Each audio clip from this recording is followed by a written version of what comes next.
ખાંડનો સ્વાદ હવે તમને કડવો લાગશે। આંતરરાષ્ટ્રીય બજારમાં થયેલા ભાવના ભડકાની અસર હવે સ્થાનિક બજારમાં પણ જોવા મળી રહી છે। 30 દિવસથી ખાંડના ભાવ સતત વધી રહ્યા છે। ખાંડના ભાવ ભલે વધ્યા હોય તેનો ફાયદો ખેડૂતના ખિસ્સા સુધી નથી પહોંચી રહ્યો। ખેડૂત તો બાપડો શેરડીની ખેતી છોડવાનું વિચારી રહ્યો છે।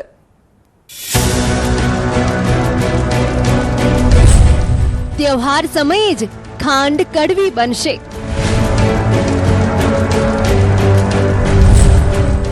आंतरराष्ट्रीय बजार में भाव वधारानी असर।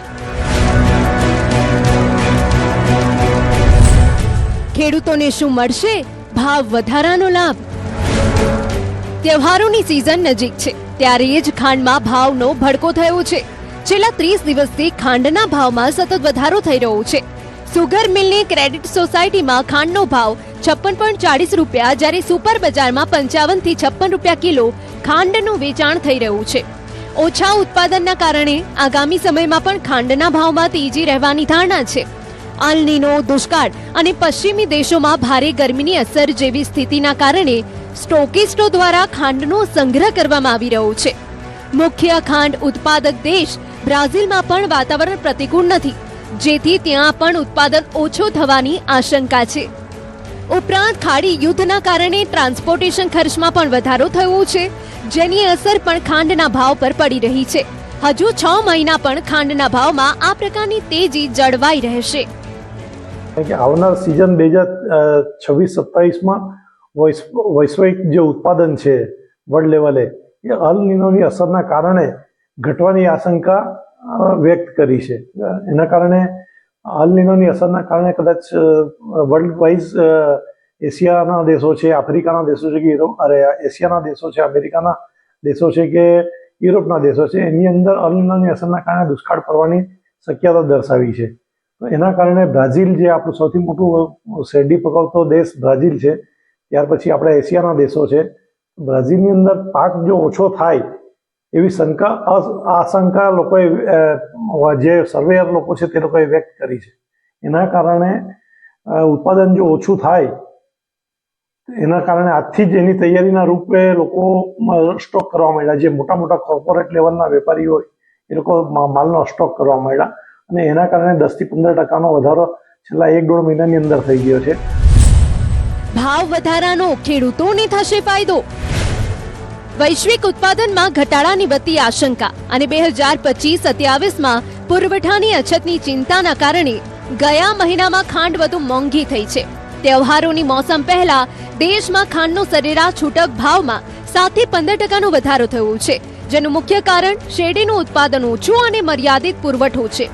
દેશમાં 2 મહિના વરસાદ ઓછો પડવાની સંભાવનાને લઈને પણ ઉત્પાદનને લઈ ચિંતા છે।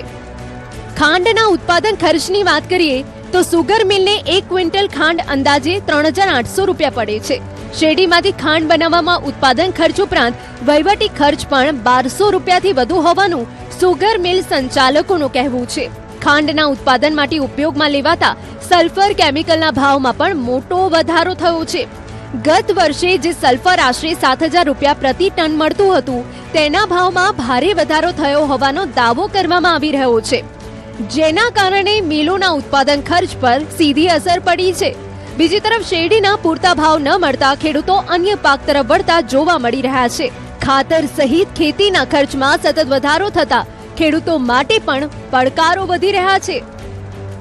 અત્યારે જે ખાંડના માર્કેટમાં ભાવ વધી રહ્યા છે એના ખેડૂતોને તો કઈ ભાવ મળવાના જ નથી, કારણ કે આ ગયા વર્ષના ભાવ છે, ગયા વર્ષને સ્ટોકના ભાવ છે, એટલે એમાં તો ખેડૂતોને કઈ મળવાનું જ નથી, કારણ કે માર્ચ મહિનામાં ભાવ પડી ગયા, એટલે ગયા વર્ષને શેરડીના ભાવનો માર્ચ મહિનામાં જે ભાવ પડ્યા એ જ મળવાના।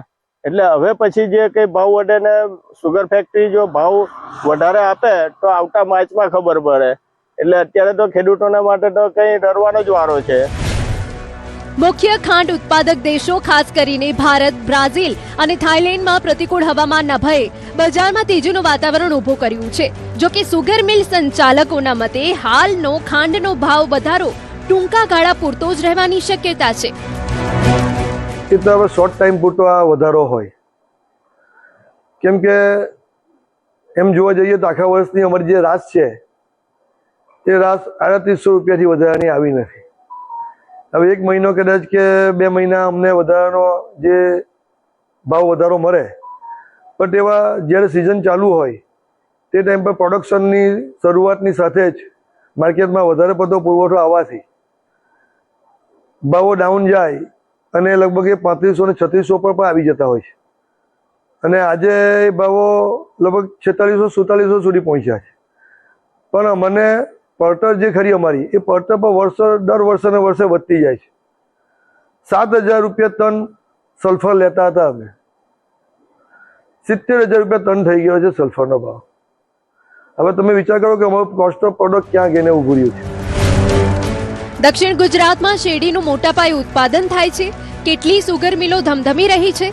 ખાંડ બનાવવાની પડતર કિંમત દિવસે ને દિવસે ઊંચી જઈ રહી છે, પણ ભાવ વધારાનો સીધો લાભ ખેડૂતોને મળતો નથી. માટે ખાંડ ઉદ્યોગ સાથે સંકળાયેલા નિષ્ણાંતોનું માનવું છે કે આવી જ સ્થિતિ રહી તો ખેડૂતો શેરડી વાવવાનું જ બંધ કરી દેશે. આવા ભાવો કાયમ માટે જો રહી તો ખેડૂતને કદાચ બે પૈસા દેખાય એવી પરિસ્થિતિ કાં એના જે ખર્ચ છે ખર્ચની સાથે મેચ કરી શકે. બાકી અત્યારે જે રીતે પરિસ્થિતિઓનું નિર્માણ થઈ રહેલું છે, ખેડૂતો ધીમે ધીમે બીજા અન્ય પાકો તરફ વળી રહેલો છે. જો ભાવો નહીં વધશે તો ધીમે ધીમે કદાચ શેરડીની ખેતી બંધ થઈને જે રીતે ભૂતકાળમાં કપાસના જીનો બંધ થયા છે એ જ રીતે સુગરો પણ બંધ થાય એવી દક્ષિણ ગુજરાતની પરિસ્થિતિઓ તો થઈ જાય છે. આંતરરાષ્ટ્રીય બજારમાં ખાંડના ભાવમાં તેજી હોવા છતાં તેનો સીધો લાભ હાલના શેરડી પકવતા ખેડૂતોને મળવાનું નથી.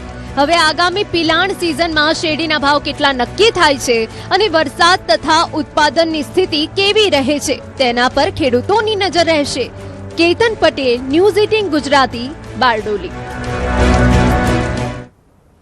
ખંભાતમાં પ્રદૂષિત પાણીનો કહેર. 15 દુધાળા પશુઓના મોત, 10 થી વધુ બીમાર.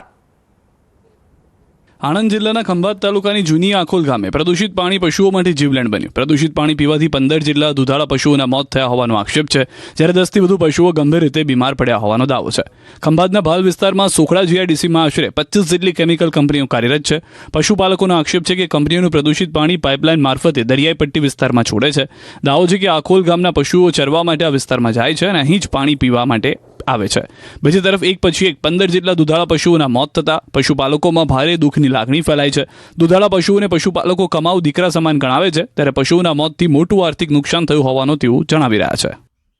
અમારા દુધાળ દીકરા કહેવાય તે તો લોન લઈને અમે લોકો એમને લાવતા હોય 1.5-2 લાખની પશુ થતા હોય છે. ઘટનાની જાણ થતાં ખંભાત તાલુકાની પશુ સારવાર ટીમ જૂની આખોલ ગામે પહોંચી તબીબોએ મૃત પશુઓમાં પોસ્ટમોર્ટમની કાર્યવાહી હાથ ધરી. સાથે જ આણંદ પ્રદૂષણ નિયંત્રણ વિભાગની ટીમ પણ ઘટના સ્થળે પહોંચી પશુઓના મોતનું ચોક્કસ કારણ તપાસ બાદ જ સ્પષ્ટ થશે. દમણમાં મધદરિયે 9 માછીમારોનું રેસ્ક્યુ. નવસારીમાં ફિશિંગ બોટ ડૂબી. દમણ કોસ્ટગાર્ડે મધદરિયે મોટું રેસ્ક્યુ ઓપરેશન હાથ ધરી 9 માછીમારોના જીવ બચાવ્યા. નવસારીથી ઓખા બંદર જઈ રહેલી જયમાલા નામની બોટ ધોલાઈ બંદરથી 2 નોટિકલ માઇલ દૂર મધદરિયે ફસાઈ હતી. બોટમાં ટેકનિકલ ખામી સર્જાતા પાણી ભરાવાની શરૂઆત થઈ. બોટમાં સવાર 9 માછીમારોના જીવ જોખમમાં મુકાતા દમણ કોસ્ટગાર્ડને જાણ કરવામાં આવી. માહિતી મળતા કોસ્ટગાર્ડના હેલિકોપ્ટર દ્વારા તાત્કાલિક રેસ્ક્યુ ઓપરેશન હાથ ધરાયું. 9માંથી 6 માછીમારોને બચાવી વલસાડના દાંતી ખાતે ઉતારવામાં આવ્યા, જ્યારે 3 માછીમારોને હેલિકોપ્ટર મારફતે દમણ લાવવામાં આવ્યા. તમામ રેસ્ક્યુ કરાયેલા માછીમારોને મેડિકલ સારવાર આપવામાં આવી. આમ કોસ્ટગાર્ડની ટીમ માછીમારો માટે દેવદૂત બની. બીજી તરફ નવસારી જિલ્લાથી સમાચાર કે જ્યાં જલાલપુરમાં ફિશિંગ બોટ ડૂબવાની ઘટના સામે આવી. ઓજલ માછીવાડ વિસ્તાર નજીક દરિયામાં બોટમાં પાણી ભરાતા બોટે જળ સમાધી લીધી. બોટમાં 10 થી વધુ માછીમારો સવાર હોવાની શક્યતા વ્યક્ત કરવામાં આવી. બનાવની જાણ થતાં નવસારી જિલ્લા વહીવટીતંત્ર દ્વારા શોધખોળ શરૂ કરવામાં આવી.